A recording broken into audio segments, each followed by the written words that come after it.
segunda carta de Paulo a Timóteo, no capítulo 3, no versículo 15. Está escrito assim: toda a escritura divinamente inspirada é proveitosa para ensinar, redarguir, para corrigir, para instruir em justiça, para que o homem de Deus seja perfeito e perfeitamente instruído para toda boa obra. Até aí. Toda a escritura divinamente inspirada. Primeiro, a palavra de Deus é divinamente inspirada. A autoria da Bíblia não é humana, é divina. Cunho divino, divinamente inspirada. Deus soprou, Deus respirou, Deus, a sua palavra, então ela foi escrita. E essa palavra inspirada, dada ao homem, as escrituras, é proveitosa para ensinar. A Bíblia contém inúmeros ensinos para um homem que é um eterno vir a ser. O homem está sempre aprendendo em vida, e nada melhor do que o manual do homem para ensiná-lo, a palavra de Deus, para redarguir e corrigir, para exortar, para doutrinar o homem e corrigir, tirar o homem dos maus caminhos, das ações erradas e colocá-los nas corretas, e para instruir em justiça, para fazer o homem e permanecer justo, fazer o homem justo e fazer com que ele permaneça justo, andar em justiça. Aquele que segue a Bíblia, anda por ela, é um homem que andará em justiça. Por isso ele diz, a palavra de Deus é apta para instruir em justiça. E para que tudo isso? Para que o homem de Deus seja perfeito e perfeitamente instruído para toda boa obra, para que o homem, o cristão, seja aprovado, seja perfeitamente instruído para toda boa obra, para que o homem, em todas as situações da vida, seja aprovado, seguindo os conselhos da Bíblia. Então, a palavra de Deus nos traz inúmeros conhecimentos, inúmeras aplicações para a nossa vida. Ela é proveitosa para ensinar, para redarguir, para instruir, e dela tiramos inúmeros ensinamentos. Mateus capítulo 8. Finalmente chegou o dia de pregar essa palavra. Mateus 8, no versículo 28. E tendo chegado à outra margem, a província dos Gadarenos, saiu-lhes ao encontro os 2 endemoniados, vindo dos sepulcros, tão ferozes eram, que ninguém podia passar por aquele caminho. Agora o versículo que eu vou ensinar, 29. E eis que clamaram, dizendo, que temos nós contigo, Jesus, Filho de Deus, vieste nos atormentar antes do tempo? Até aí. Eu vou falar hoje sobre aprendendo com o demônio. Evidentemente que demônios não ensinam nada para ninguém.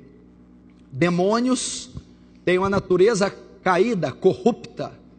Não há qualquer vestígio de bondade em demônios, ou justiça em demônios. Eles já estão condenados, julgados e condenados.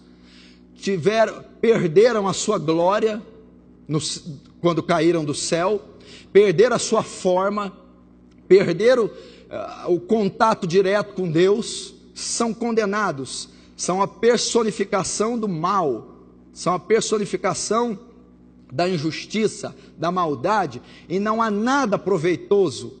É a passagem a qual eles estão inseridos que vai nos ensinar a passagem desses 2 demônios.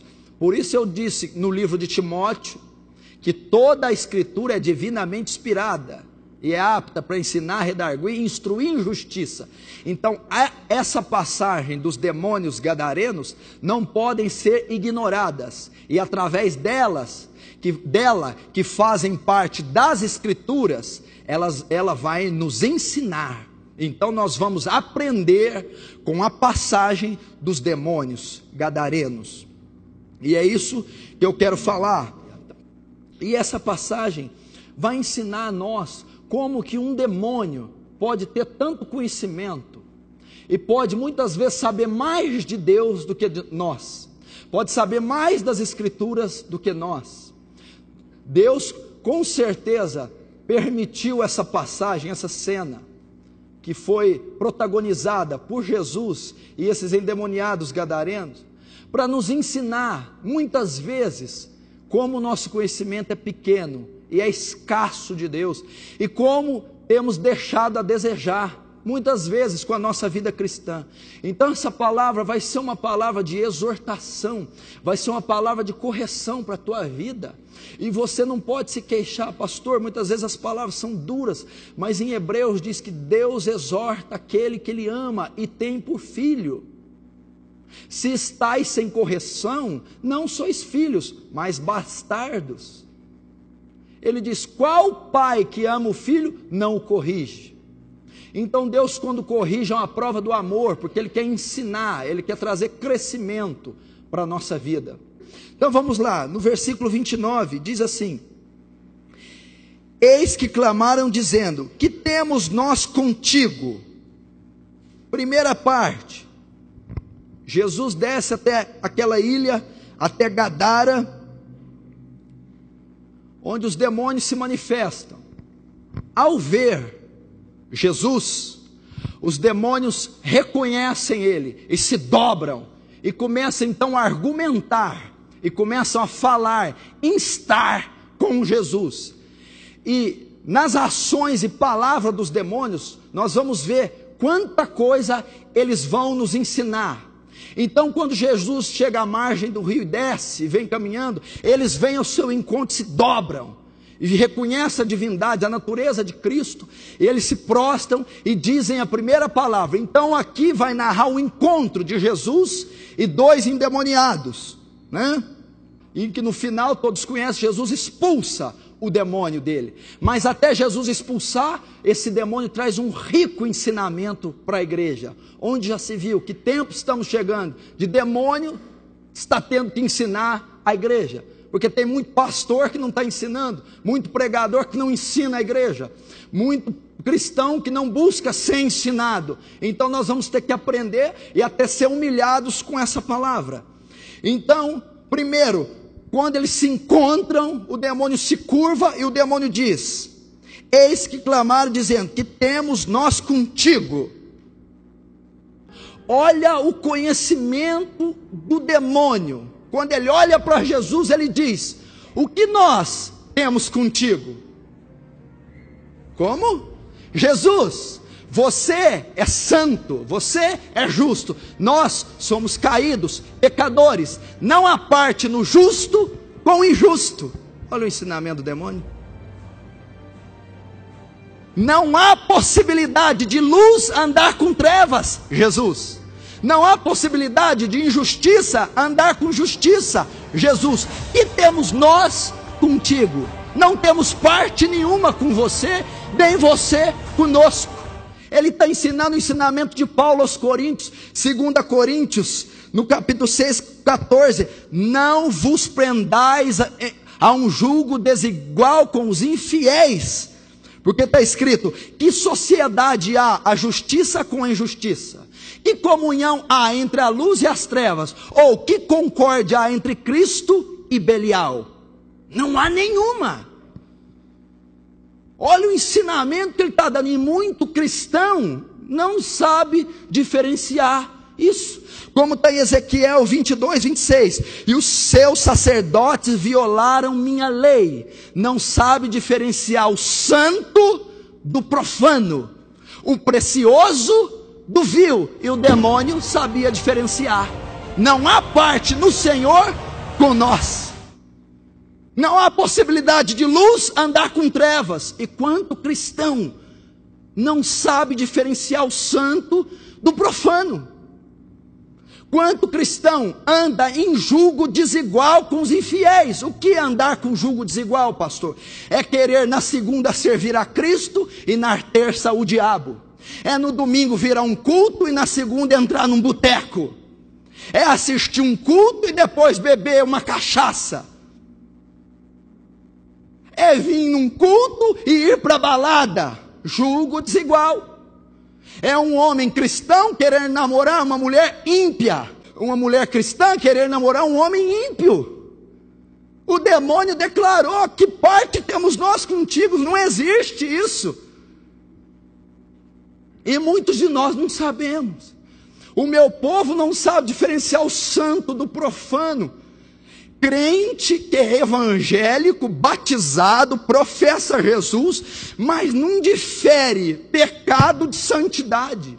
Anda de qualquer jeito, tem uma vida de qualquer jeito. Meu filho, sabe o que o demônio está ensinando aqui? Ele está ensinando um princípio de santificação. Jesus, você é santo.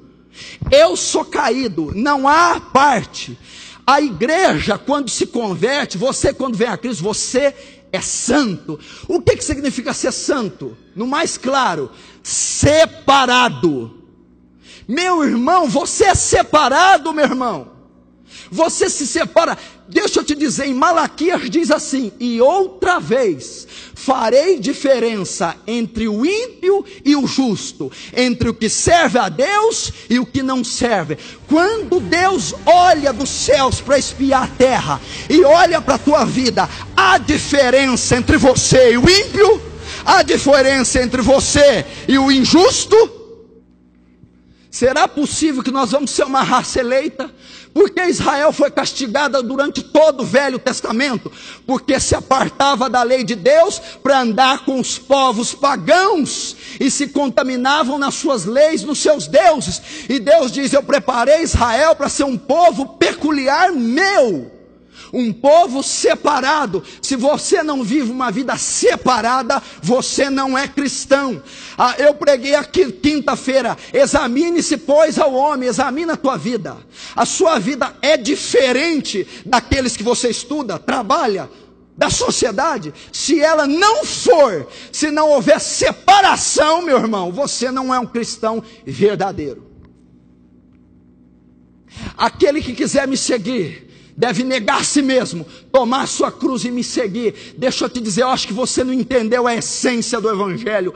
Evangelho, minha querida, meu querido, não veio trazer um castelo de ouro e uma glória terrena. Evangelho veio nos justificar da ira de Deus e nos levar para uma terra futura. Deixa eu te dizer, Evangelho tem não. Evangelho tem não pode. O que todo mundo pode fazer, você não pode. Aonde todo mundo pode ir, você não pode. O que todo mundo pode falar, você não pode.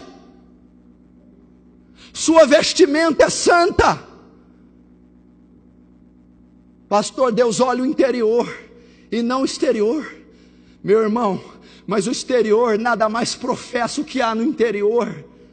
Nós não podemos nos vestir como a sociedade, a moda. Nosso corpo é templo do Espírito Santo, não é vitrine de sensualidade, de pecado. Separado, não usamos nosso dinheiro como o mundo usa. Não podemos frequentar qualquer lugar, meu irmão. Senão, que diferença há em nós que viemos numa igreja domingo, louvamos e oramos em línguas estranhas, e no decorrer da semana somos igualzinhos aos colegas de trabalho, aos estudantes, à nossa família, comemoramos tudo, rimos com coisas tolas, caímos sempre em rodas de escarnecedores. Santo, santidade. Jesus chamou você para quê?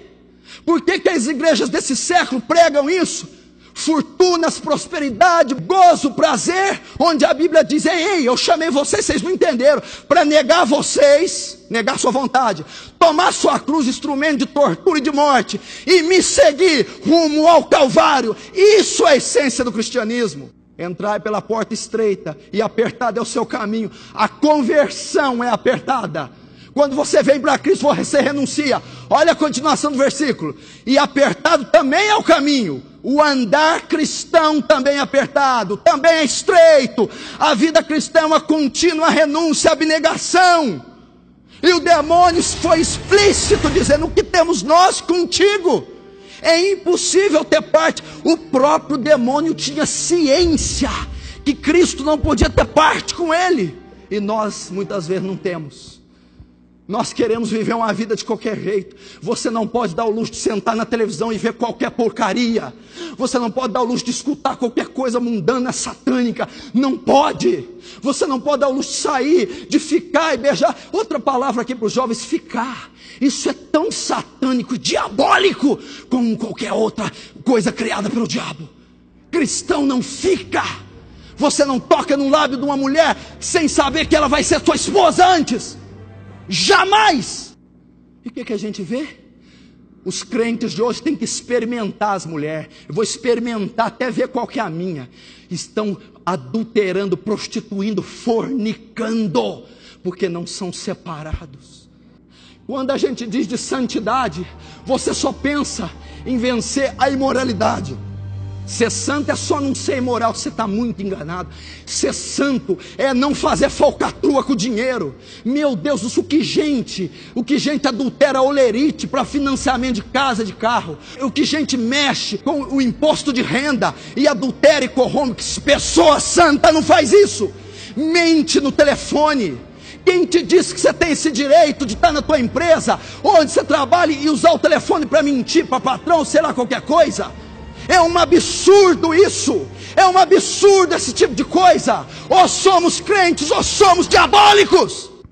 Não mentimos. Não tem jeitinho brasileiro com Deus. Não tem empurrar com a barriga com Deus. Ser santo é ser íntegro, é ser reto, é ser honesto nos nossos papéis, ações, palavras, na educação dos filhos, é ser transparente.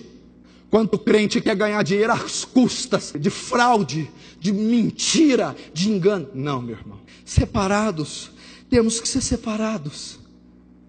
Você tem que ter isso na sua consciência. Se você, escute, se você vive um estilo de vida semelhante a dos seus amigos ímpios, a sua salvação está comprometida, o seu cristianismo está comprometido. Desculpa te dizer, eu não posso ficar te enganando. Eu estava lendo um livro do Leonard Ravenhill, e no livro ele diz assim, que um certo pastor tinha 1000 membros na sua igreja, mais de 1000, a igreja lotada, rica, abastada. E Deus disse a ele, disse assim, muda seu sermão. Você está pregando algo só para agradar esse povo. Muda seu sermão. Prega o que eu te mandar. Só que saiba, sua igreja vai diminuir. Ele começou a pregar a verdade, porque ele estava pregando só o que o povo queria ouvir. Então tinha mais de 1000 membros. Quando ele começou a pregar a Bíblia, foi para 200 membros a igreja dele. Mais de 800 pessoas saíram. Mas Deus diz, eu não estou preocupado com números. Eu estou preocupado com que você anuncie a minha palavra. Você acha que eu não relutei para pregar essa mensagem hoje? Você acha que eu como homem não fico apertado? Senhor, eu vou exortar a igreja de novo. Prega o que eu te mandar. Fala o que eu mandar você falar. Então eu tenho que obedecer. E Deus está mandando dizer, meu Deus do céu, quando é que vocês vão pôr na cabeça que cristianismo é mudança total, completa? A Bíblia fala de transformação, é mutação. Quando se vem para Cristo, há uma transformação. Eu dou o exemplo aqui da lagarta que vira borboleta, meu irmão. É um animal mucoso, rastejante, de formato cilíndrico. Quando ela vai para o casulo, ela se transforma num inseto voador colorido. Ela muda 100%, há uma metamorfose. Ela não mudou a cor apenas, de lagarta branca para marrom. Ela se transformou 100%. Isso é cristianismo, não são gotas de melhora, de mudança, é transformação. Ou você é, ou você não é. O que o próprio Jesus diz em Apocalipse capítulo 2 para a igreja de Laodiceia? Quem dera fosse frio ou quente, mas porque és morno, vomitar-te-ei da minha boca. O que é o morno? Morno é aquele que vive dentro da igreja, mas nunca se converte, nunca se entregou 100% para Deus, nunca converteu mente, alma, espírito, nunca. É morno. Ele quer conciliar o pecado com Deus. Ele quer conciliar as práticas do mundo com a justiça. É impossível. Será vomitado da boca de Deus. Vocês não conhecem essas partes do Evangelho. Acha que Evangelho é só isso. Vai ler Mateus capítulo 10. Não pense que vim trazer a paz, disse Jesus. Não vim trazer a paz. mas a espada. Vim pôr divisão o lar, o filho e o pai, a mãe e a filha, a nora e a sogra. Portanto, os inimigos do homem serão seus familiares. Quem amar o pai e a mãe mais que a mim, não é digno de mim. Isso não pode pregar, senão eles vão te bater. Mas está lá, Mateus 10:45. Ele veio trazer espada, ele veio dividir, ele veio desimpregnar esse mundanismo que está dentro de nós. Se você já parou para pensar que tudo que você faz é baseado no que a psicologia traz, a meteorologia traz, é no que as ciências humanas, é o que a história diz, a história falou isso e aquilo outro. Não, o nosso guia é a palavra de Deus. Nós andamos com a mente transformada. O que importa que os jornais dizem, o que importa que os canais de comunicação dizem, o que importa que a imprensa corrupta diz. Para nós importa o que a palavra do Senhor diz. E aquele que não anda pela palavra não pode ser santo.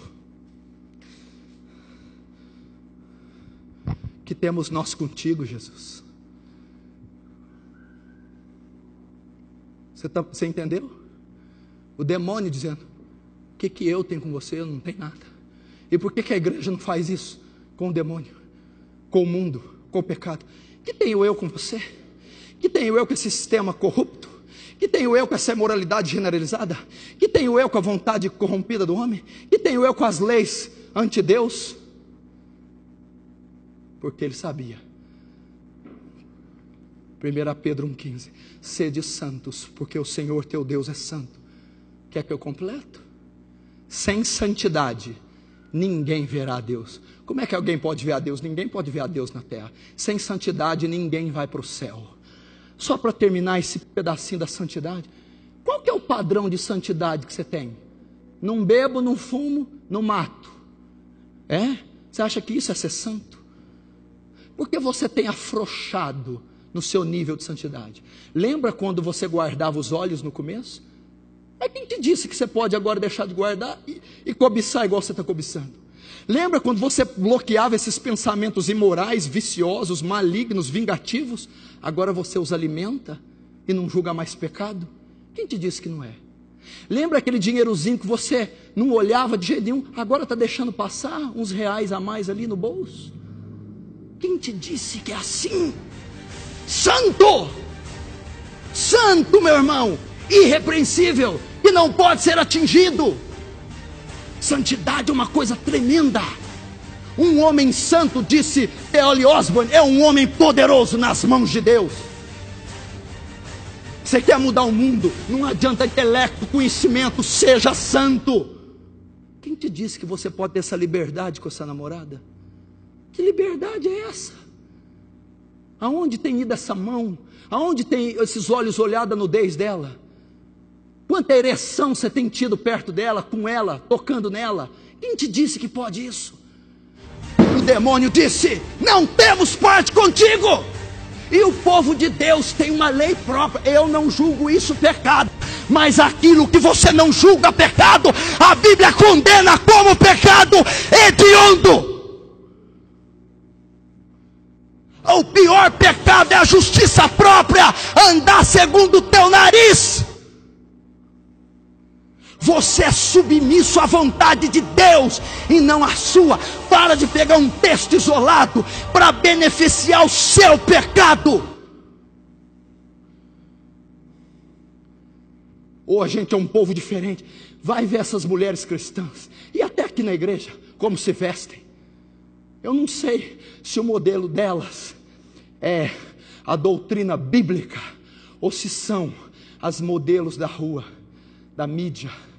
Quem são os modelos? Quem está por trás da moda internacional? Você já parou para pensar? Os estilistas, homossexuais, lésbicas, pessoas que cultuam nova era, cultuam deuses falsos, estão por trás da moda, estão por trás da roupa que muita gente baba e está usando. São roupas que têm um propósito só: denegrir o templo do Espírito Santo, que é o corpo de uma mulher. É para denegrir, ultrajar aquilo que é a habitação de Deus. Ah, minha irmã, vamos aprender a nos vestir, vamos aprender. Você, como templo, expressa o quê? O templo do Espírito é a arca da aliança. Lembra da arca? Quando Davi quis trazê-la para casa, Deus feriu Uzá e deixou na casa de Obed-edom. A Bíblia diz que durante todo o tempo que a arca esteve na casa de Obed-edom, a casa de Obed-edom foi inteiramente abençoada todos os dias, porque a arca representa a presença e abençoou. Você é a arca hoje, você carrega a presença. Você, agora me diz, o santuário de Deus, que é a arca onde o Espírito habita, está expressando santidade, justiça, amor, graça ou sensualidade, cobiça, luxúria por parte dos homens? Sede santo, sede separado. Pastor, mas eu vou ser criticado, eu vou ser perseguido. Tem outra coisa aqui, vai sair um pouco do contexto. Tem outra coisa aqui. Como é que é? Você vai ser perseguido, está achando ruim? Me diga uma coisa aqui, não levanta a tua mão não. Quem aqui é perseguido por causa de Jesus? 99% não vai levantar a mão, porque não é. Agora eu digo uma coisa para você. Marca de um cristão genuíno, essa é uma das maiores marcas.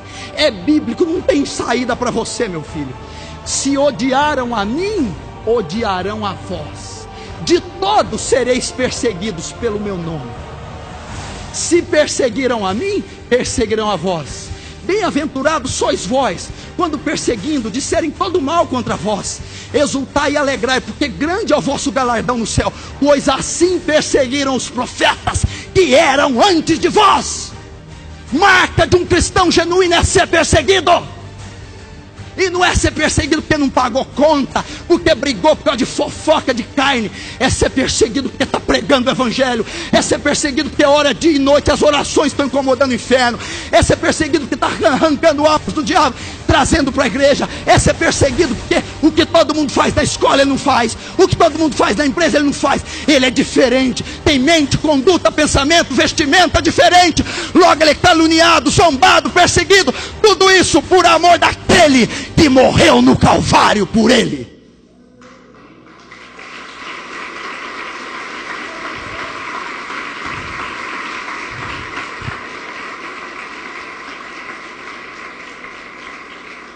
Agora, se você não tem isso, desculpa, o cristianismo seu não está. Pastor, você tem certeza absoluta? Porque a Bíblia diz assim: antes andávamos segundo o curso do príncipe das potestades do ar, éramos filhos da ira, desobedientes, mas Deus nos resgatou do império das trevas, nos transportou para o reino do Filho do seu amor. Quando você se converte, você passa a ter um oponente instantâneo, o diabo, Satanás. Quando essa vida, ao cristão ter uma vida poderosa, ele é uma afronta para o inferno, logo ele é perseguido. Porque a vida dele, a oração dele incomoda o diabo, o evangelismo dele incomoda, a roupa dele incomoda. Todas as ações daquele crente são uma afronta. Então o inferno invariavelmente se levanta contra ele em perseguição. Agora, se a sua vida não tem perseguição, é porque ela não é uma afronta para o inferno. É porque ela é passiva, superficial, carnal. Você não incomoda Satanás. Passa mais tempo envolvido com picuinha, com coisinha fútil, do que com o reino. As suas orações não têm impacto se é que você as faz. E quando as faz é sempre uma petição. Não, meu filho, o homem que era justo, vai ver Paulo, onde ele andava, o mundo espiritual virado de cabeça para baixo. Moisés, Débora, Esther, era uma afronta.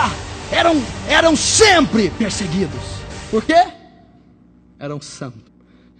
Que temos nós contigo, Jesus? Que temos nós contigo? Primeira coisa que ele ensinou. Segunda, Jesus, Filho de Deus. Pelo amor de Deus. Primeiro, não temos parte com o Senhor. Que temos nós contigo. Depois ele dá o nome. Jesus, que era conhecido. Porém o adjetivo não. O Filho de Deus.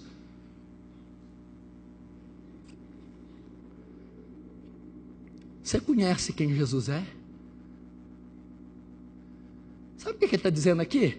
Lembra em Atos 19, 15? Quando os filhos do sacerdote Cefas foram expulsar os demônios do endemoniado, demônio, nós te conjuramos no nome de Jesus que Paulo prega. O demônio diz assim: Paulo eu sei quem é, e Jesus eu conheço, ele é o Filho de Deus.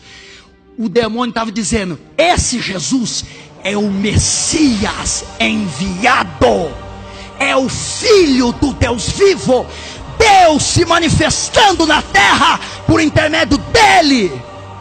Eu quero fazer uma pergunta para você. O demônio disse: Jesus eu conheço. Você conhece a Jesus? Pastor, como é que pode um demônio conhecer Jesus? Ele é demônio, ele é capeta, Deus não tem parte com ele. Não, você esqueceu de onde ele veio.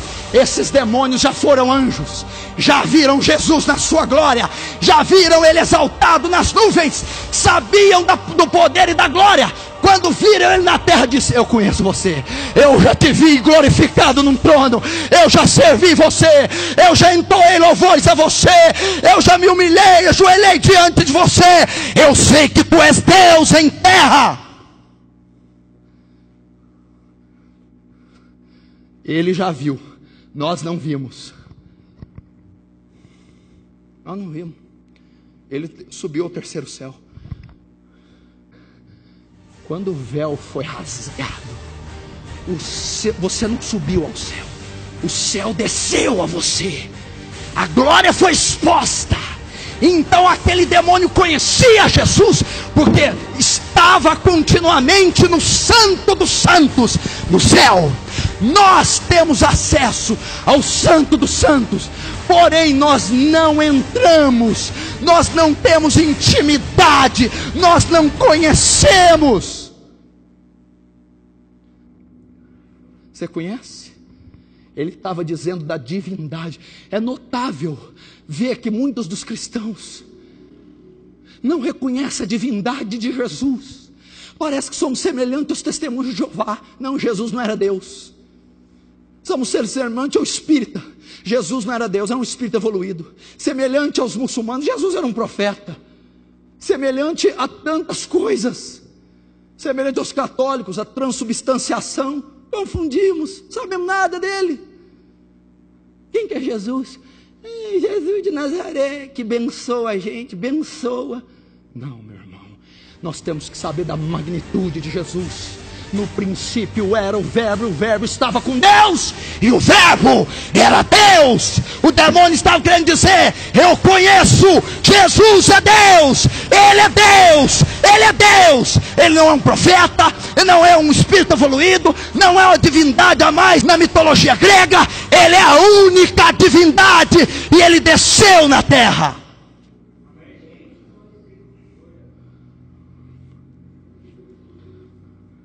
Somos semelhantes ao irmão do filho pródigo. Você conhece o irmão do filho pródigo?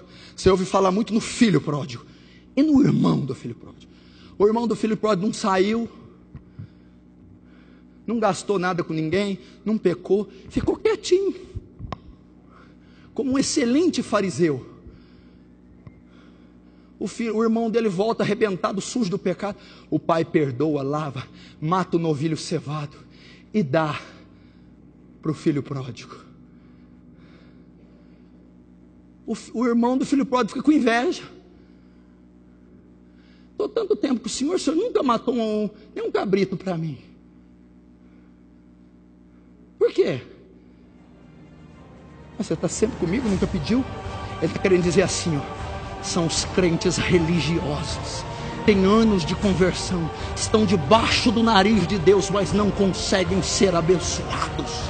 Estão lá, sabe o que é isso? Tem carteirinha de membro, nome no hall de membros, tem batismos, tem tempo de igreja, tem cursos, mas não conhecem o Senhor do curso, o Senhor do batismo, o Senhor do cristianismo, o Senhor da sua congregação. Não tem intimidade. Conheçamos e prossigamos em conhecê-lo, diz Oséias. Está debaixo do nariz. O que significa? Religiosidade. Sabe o que o demônio está dizendo? Religiosos, nenhum de vocês vai para o céu. Lembra por que crucificaram Jesus? Diga se essas acusações são verdadeiras. Lá no Sinédrio, você é o Filho de Deus? Ele disse, eu sou. E vereis o Filho de Deus assentado nos céus, com as nuvens e os anjos e todo o poder e glória. O que fizeram? Blasfêmia! Mataram ele. Religiosos não conhecem a divindade de Cristo.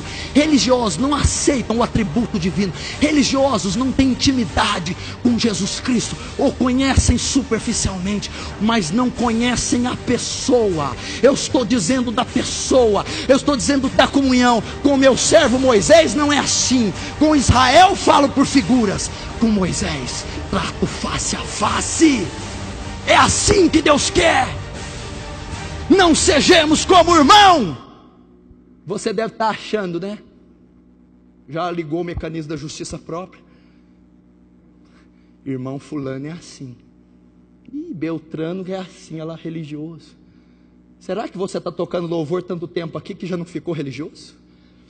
Será que você está pregando aqui e já não virou uma religiosidade sua pregação? Será que a reunião de oração na segunda já não é um blá blá blá? Será que você pode se gabar de dizer como demônio? Será que você pode dizer com toda a força, com toda a autoridade, Jesus, eu conheço? Será que você conhece aquele que tudo pode, que tudo sabe, que tudo conhece, aquele que tudo é? Jesus, o Messias, o Salvador, o Redentor, a salvação do homem, a redenção do homem, é vinda sobre a terra.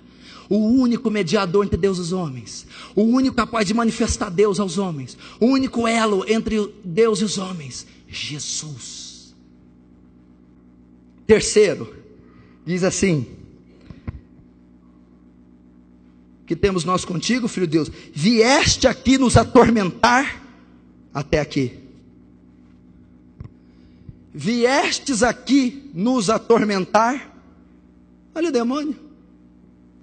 É impressionante como nós duvidamos do poder de Deus. É impressionante como nós temos medo dos demônios. Não é? É impressionante como vem uma crise na sua vida e você fica, Deus não vai fazer. Agora eu não sei. É impressionante, meu irmão, quando algo acontece errado, uma crise conjugal, ou obra de demônios na sua vida, ou você entra numa campanha e você não crê no poder de Deus, você não crê que ela é tão grande assim. Olha o demônio, vieste nos atormentar. O demônio está declarando duas coisas. Primeiro, você tem poder de nos atormentar, você é mais poderoso do que nós podemos ser atormentados por você, nosso poder é menor do que o seu. Olha o que o demônio declarou: vieste nos atormentar. Podemos ser atormentados, somos mais fracos, somos limitados, somos submissos. Ele não, ele é todo poderoso, ele não se submete a ninguém, ele não se sujeita a nada. Engraçado que esse Deus habita em você, habita na tua vida. Por que você tem tanto medo? Por que você tem tanta dúvida? Por que você treme diante da dificuldade? Se o próprio demônio está dizendo: igreja, aquele que habita em vocês, aquele que está em vocês, tem todo o poder.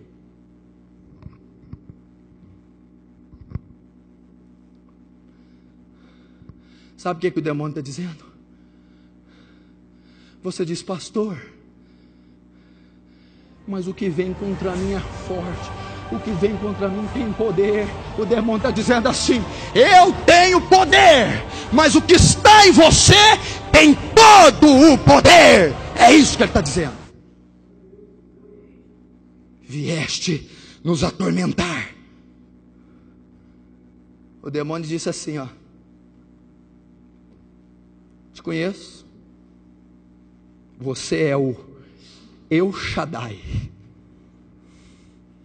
Todo-Poderoso. O que significa ser El Shaddai? Por isso que você está nessa fezinha aí, ó. Esse trupico, trancos e barrancos. A força que atua sobre você, escute. O Deus que você lê todos os domingos, escute.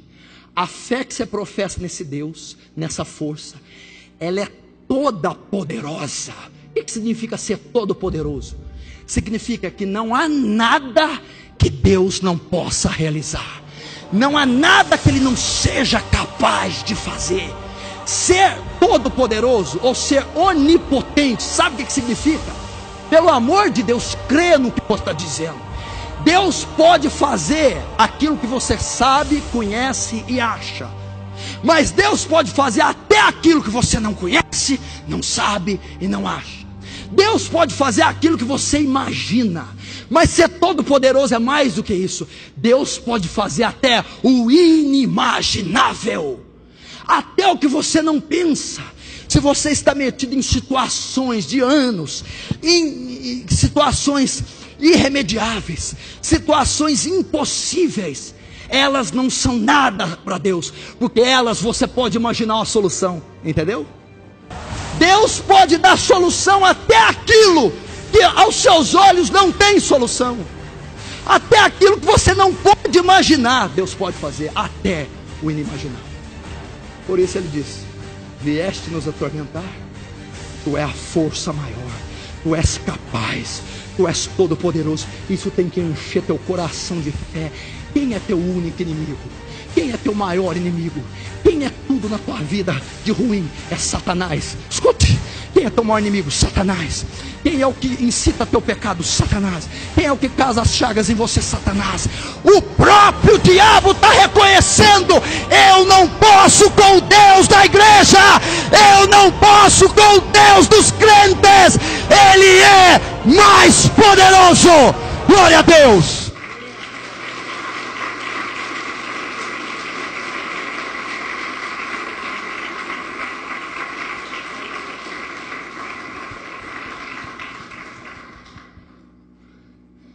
É isso que Ele está dizendo. Seu próprio inimigo foi obrigado, ao estar diante dele, a reconhecer isso. E é interessante notar que nós não cremos como demônio. Nós duvidamos do poder. Achamos que o poder do diabo é igual ao de Deus. Não é. O diabo é muito menor. Achamos que a nossa oração não vai ser respondida. Achamos que não vamos. O demônio não. Você veio me atormentar porque eu sou fraco, você é forte. Você é santo, eu sou caído. E você é o Filho de Deus, o Messias. Último. Vieste nos atormentar antes do tempo. Pelo amor de Deus. Demônio dando aula de escatologia antes do tempo. Sabe o que o demônio está dizendo? Eu creio em arrebatamento, juízo final e trono branco. Olha lá o demônio. Antes do tempo. Que tempo? O demônio sabia que haverá arrebatamento, que haverá ressurreição de mortos, que haverá juízo de Deus e trono branco. Antes do tempo. Que tempo? O tempo do juízo. Porque é o tempo exato dos demônios serem atormentados. Apocalipse 20:10 e Apocalipse 19:20 fala que a besta, o falso profeta, a antiga serpente, que é o diabo, serão lançados no lago de fogo que arde como enxofre, a saber, a segunda morte. E vi o Filho do Homem assentado num cavalo branco, e saiu a peleja para pelejar contra os reis, os príncipes da terra, e a besta, e eles foram vencidos.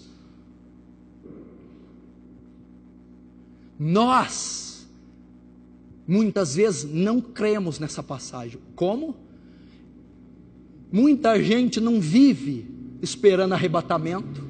Você sabia que vai ter um arrebatamento? Deus vai arrebatar a igreja em glória. O crente fiel, quando Jesus voltar, vai ser tirado, transladado daqui, subirá pelos ares. Os que morreram em Cristo ressuscitarão com corpos glorificados. Você sabia?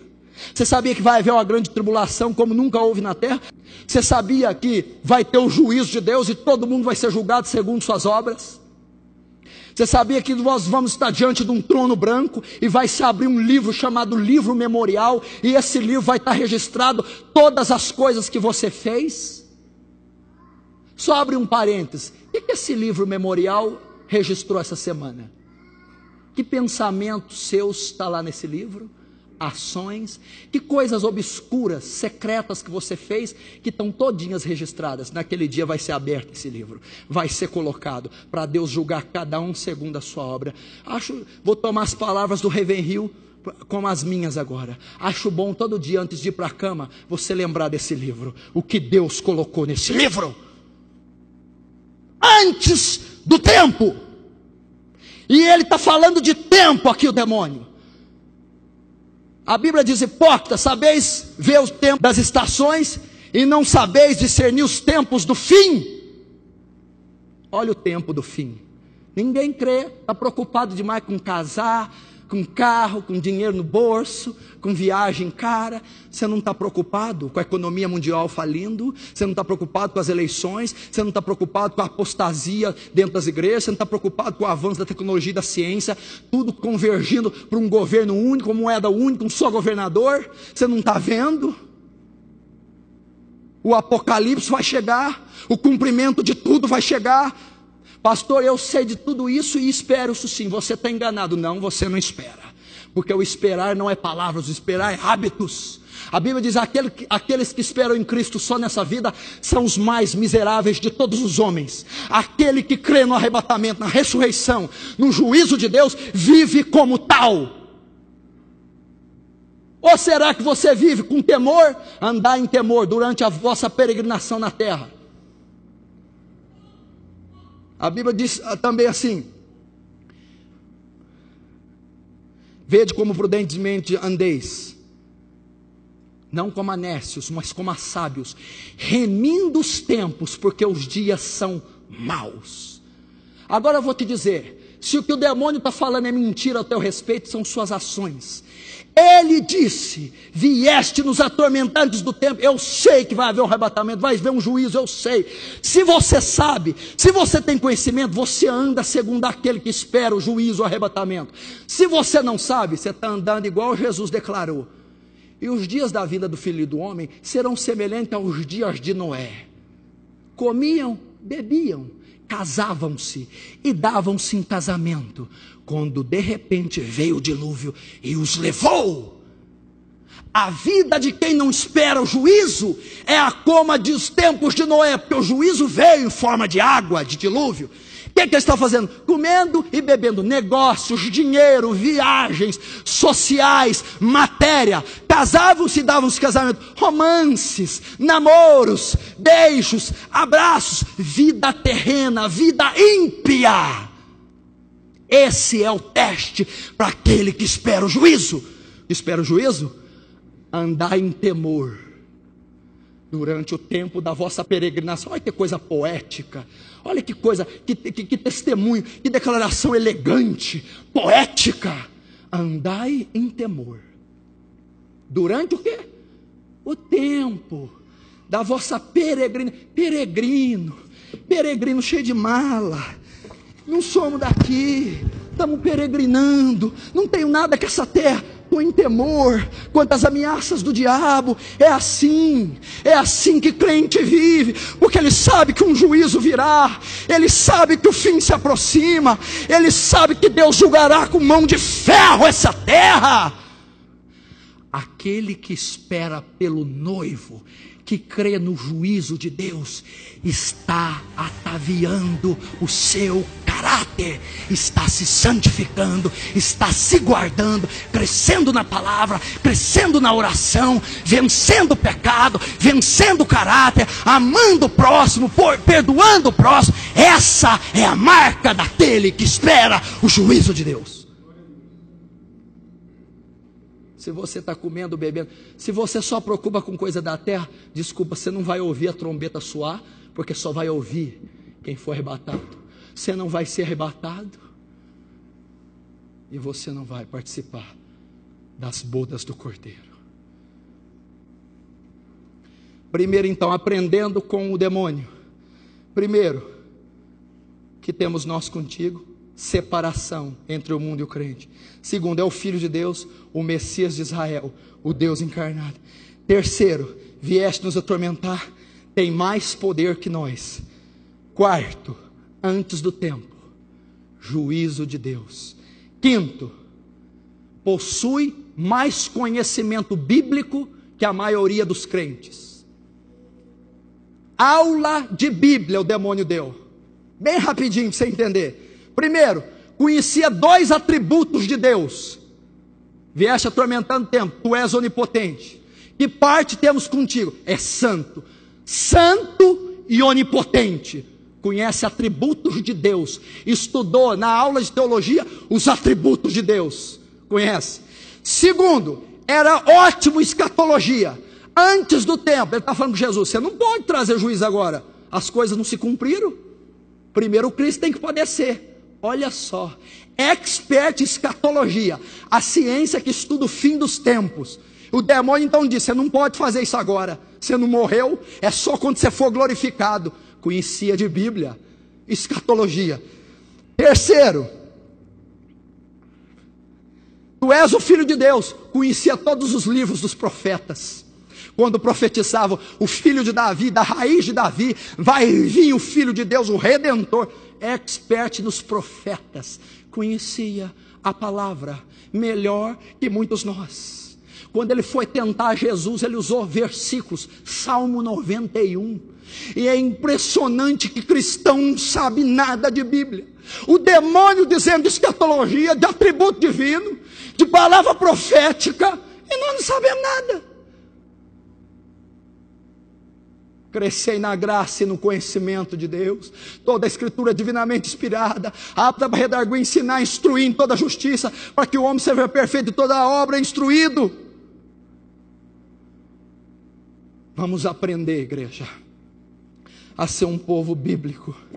Vamos aprender a ser um povo que ama a Bíblia, que conhece a Bíblia. Assim teremos força. Então o demônio pede, não me mande para o inferno, me mande para aqueles porcos.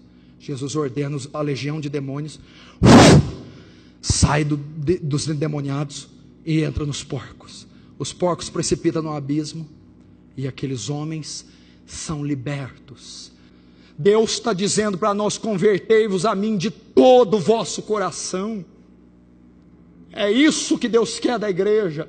Um compromisso. O cristianismo chama compromisso. Deus quer isso com ele, aliança. Deus não quer que venha no domingo aqui ser curado de uma dorzinha, arrumar um namorado, desencargo de consciência. Fui na igreja domingo, a semana inteira pode fazer besteira. Deus quer pacto. Deus quer circuncidar teu coração. Deus quer ver uma aliança em você inquebrantável. Deus quer encontrar você ataviado, igreja. Está chegando o último tempo, meu irmão. Os anjos já estão rufando os tambores. O céu vai se abrir. O Filho do Homem virá em glória. E ele vai arrebatar a igreja. Prepare-se para contemplar o maior ato, a maior manifestação já vista. A volta do Filho de Deus. Está às portas. Apocalipse diz, eis que estou às portas. Eis que cedo venho, e comigo está o galardão para dar, retribuir a cada um, segundo as suas obras. Você, essa geração que me ouve, que me vê, vai contemplar o maior evento de todos os tempos, a volta sublime, excelsa, augusta, do Todo-Poderoso Jesus Cristo. E você, meu querido, que eu estejamos preparados para tal dia. Glória a Deus. Amém.